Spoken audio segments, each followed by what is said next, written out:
Assalamualaikum warahmatullahi wabarakatuh.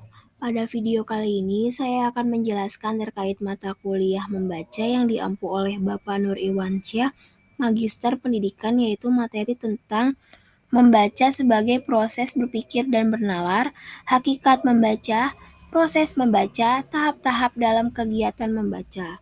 Sebelum memasuki sesi pembahasan, saya akan memperkenalkan diri saya terlebih dahulu. Nama saya Nazwa Berliana Putri Sarani, kelas R3A, NPM 2021215064, mata kuliah membaca, mahasiswa program studi pendidikan bahasa dan sastra Indonesia, Universitas Indraprasta PGRI. Slide selanjutnya, saya akan membaca berpikir kritis. Berpikir kritis adalah salah satu keterampilan yang penting yang diperlukan untuk sukses hidup di abad 21. Keterampilan berpikir kritis diperlukan baik oleh akademisi maupun praktisi. Berpikir kritis ditandai oleh pemikiran yang akurat, relevan, masuk akal, dan mendalam.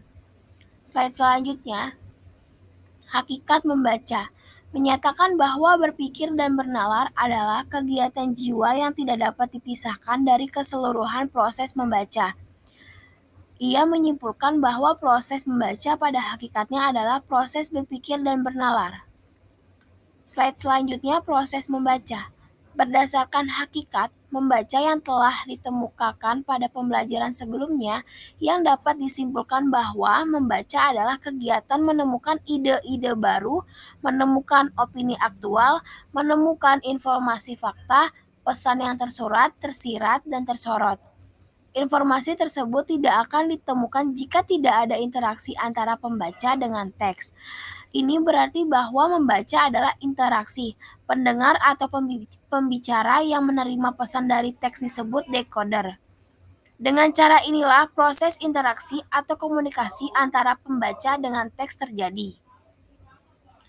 Slide selanjutnya, tahap-tahap dalam kegiatan membaca.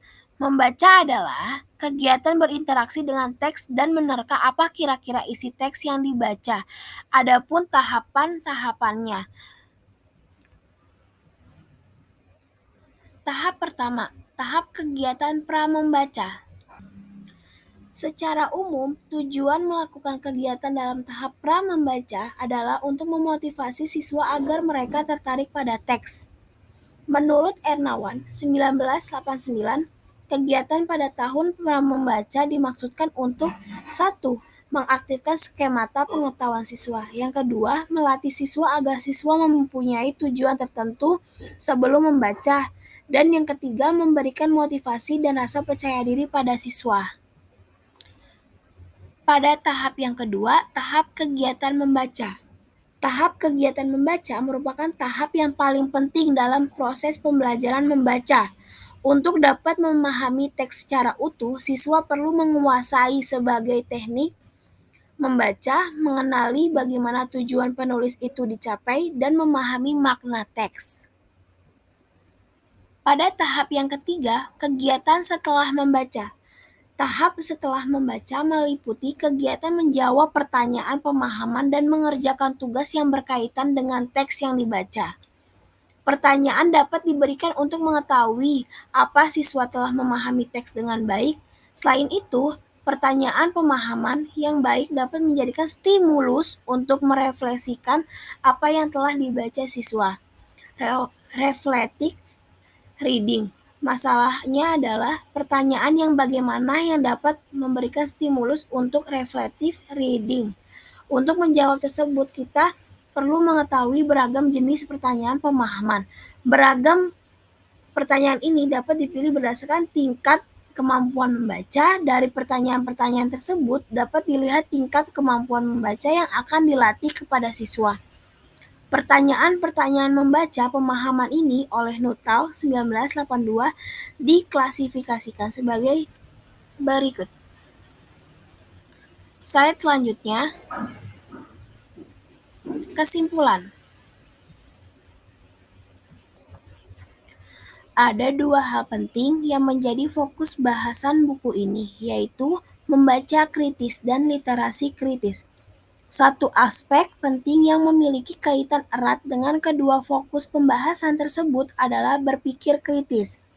Temuan-temuan penting seputar membaca kritis, literasi kritis, dan berpikir kritis. Inilah yang menjadi temuan penting buku ini.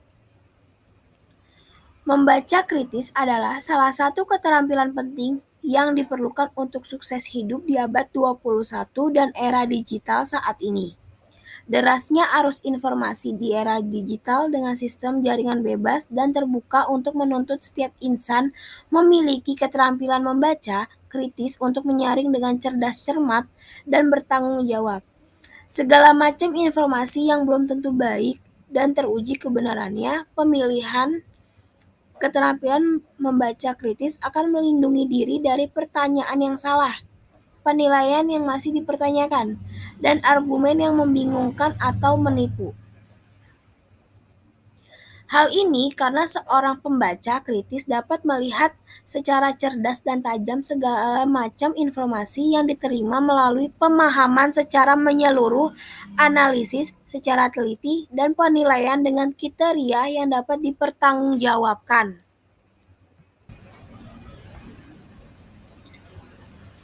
Terima kasih sudah mendengarkan penjelasan dari saya. Slide selanjutnya, Q&A.